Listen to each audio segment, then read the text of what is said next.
Assalamualaikum warahmatullahi wabarakatuh. Halo, sahabat beriman semua. Kembali lagi bersama kami di channel yang insya Allah selalu membawa kebaikan. Hari ini, kita akan menyelami lautan hikmah dari kisah seorang nabi yang namanya mungkin tidak sepopuler nabi-nabi lain. Namun keteladanan dan kesabarannya tercatat abadi dalam Al-Quran. Beliau adalah Nabi Zulkifli alaihissalam.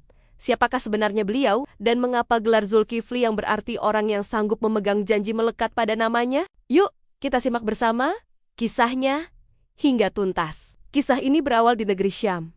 Setelah wafatnya Nabi Ilyasa alaihissalam. Pada masa itu, hiduplah seorang raja yang sudah sangat tua dan bijaksana. Merasa usianya tak akan lama lagi, sang raja ingin mencari pengganti yang mampu memimpin rakyatnya dengan adil dan penuh tanggung jawab. Namun, ia tidak mau menunjuk begitu saja. Sang raja memberikan sebuah sayembara yang sangat unik dan syaratnya pun luar biasa berat. Di hadapan seluruh rakyatnya, raja itu berseru, "Siapakah di antara kalian yang sanggup memenuhi 3 syarat dariku? Pertama, berpuasa di siang hari.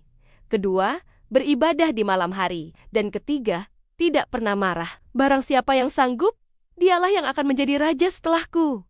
Suasana menjadi hening. Rakyat saling berpandangan.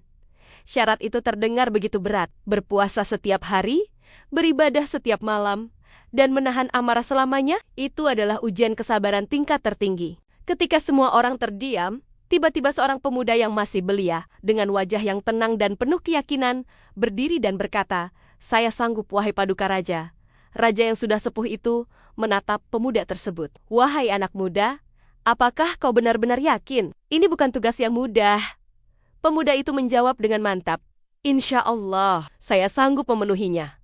Pemuda inilah yang kelak kita kenal sebagai Nabi Zulkifli, yang nama aslinya adalah Bashar. Hari-hari berikutnya, raja kembali mengulangi sayembaranya. Namun, tetap saja, hanya Bashar yang berani maju dan menyatakan kesanggupannya. Melihat keteguhan hati dan keseriusan Bashar, sang raja akhirnya yakin bahwa pemuda inilah pilihan terbaik untuk menggantikannya. Maka, setelah raja wafat, Bashar pun dinobatkan menjadi raja yang baru.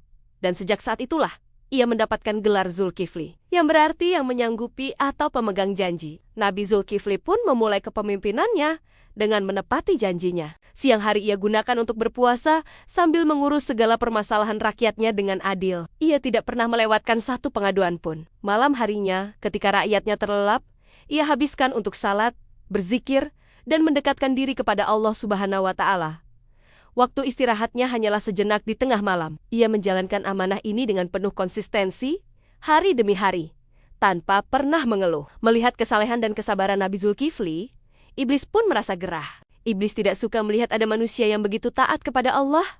Maka, iblis pun menyusun rencana licik untuk menggoda Nabi Zulkifli dan membuatnya marah, agar janjinya untuk tidak pernah marah itu bisa ia langgar. Iblis tahu betul bahwa titik terlemah manusia seringkali ada pada amarahnya. Maka, suatu hari, iblis menjelma menjadi seorang lelaki tua yang miskin dan datang ke istana Nabi Zulkifli. Ia datang tepat pada waktu Nabi Zulkifli hendak beristirahat sejenak di tengah malam, satu-satunya waktu istirahat beliau. "Aku adalah seorang musafir tua yang dizalimi. Aku butuh keadilan dari raja," kata iblis yang menyamar itu kepada penjaga pintu. Penjaga menjelaskan bahwa raja sedang beristirahat dan memintanya datang esok pagi. Namun, iblis itu terus memaksa. Mendengar keributan, Nabi Zulkifli yang penyabar akhirnya keluar dan menemui lelaki tua itu. "Apa masalahmu, wahai bapa?" tanya beliau dengan lembut. Iblis yang menyamar itu pun mulai mengarang cerita panjang lebar tentang perselisihannya dengan kaumnya, memutarbalikkan fakta dan membuatnya terdengar sangat teraniaya. Nabi Zulkifli mendengarkan dengan sabar dan berkata, "Baiklah, datanglah besok ke pengadilan, dan aku akan menyelesaikan masalahmu dengan adil." Keesokan harinya, Nabi Zulkifli menunggu di ruang pengadilan. Ia menunggu, dan terus menunggu. Tapi lelaki tua itu tidak pernah muncul. Ternyata, ini adalah bagian dari siasat iblis untuk mengacaukan jadwal Nabi Zulkifli dan membuatnya lelah. Sore harinya, Nabi Zulkifli kembali ke kamarnya untuk istirahat sejenak sebelum beribadah malam. Tepat saat itulah, iblis kembali datang dalam wujud yang sama dan menggedor-gedor pintu dengan lebih keras. Lagi-lagi, dengan penuh kesabaran, Nabi Zulkifli menemuinya. "Bukankah aku sudah menyuruhmu datang ke pengadilan pagi tadi?" Tanya beliau. Iblis itu menjawab dengan licik. Wahai raja, kaumku sangat licik. Ketika mereka tahu aku akan menemuimu, mereka berjanji akan memberikan hakku. Tapi setelah engkau pergi, mereka mengingkarinya lagi. Nabi Zulkifli menarik napas, namun tetap tenang. Beliau berkata, kalau begitu, datanglah besok pagi. Nabi Zulkifli tahu ada yang tidak beres. Beliau merasa ini adalah sebuah ujian. Malam itu, beliau berpesan kepada penjaganya, jangan biarkan siapapun masuk ke kamarku malam ini, siapapun itu. Beliau ingin memastikan bisa beristirahat walau hanya sejenak. Namun, iblis tidak kehabisan akal. Ketika pintu terkunci rapat, ia menyusup masuk ke dalam kamar Nabi Zulkifli melalui lubang ventilasi dan tiba-tiba sudah berdiri di dalam kamar. Nabi Zulkifli terkejut melihat lelaki tua itu sudah berada di dalam kamarnya yang terkunci. Bagaimana kau bisa masuk? Tanya beliau. Saat itulah, iblis membuka penyamarannya dan berkata, aku adalah iblis. Aku datang untuk membuatmu marah.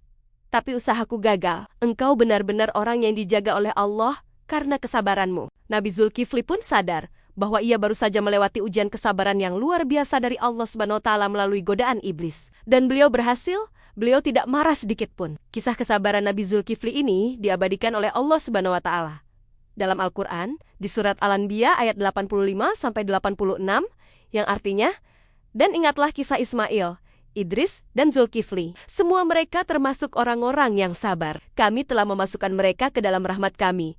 Sesungguhnya mereka termasuk orang-orang yang saleh. Nama beliau disandingkan dengan nabi-nabi besar lainnya sebagai teladan dalam kesabaran. Subhanallah, sahabat beriman. Dari kisah Nabi Zulkifli alaihissalam, kita belajar banyak hal. Pertama, pentingnya menepati janji. Sekali kita berjanji, terutama janji kepada Allah, maka kita harus berusaha sekuat tenaga untuk menepatinya. Kedua, tentang kesabaran yang tak berbatas. Nabi Zulkifli diuji bukan hanya sekali, tapi berkali-kali. Namun kesabarannya tidak pernah goyah.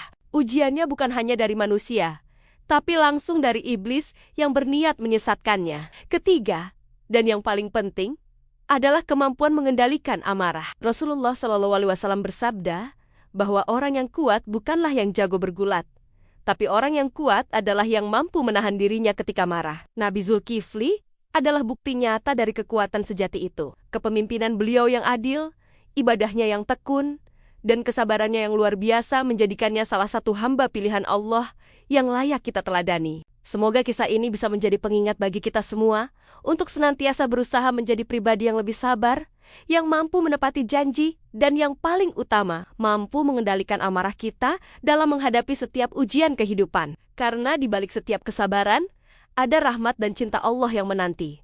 Terima kasih sudah menyimak hingga akhir. Semoga bermanfaat dan menambah keimanan kita semua. Jangan lupa untuk like, komen, dan subscribe channel ini agar kita bisa terus berbagi inspirasi dan kebaikan bersama. Sampai jumpa di video selanjutnya. Wassalamualaikum warahmatullahi wabarakatuh.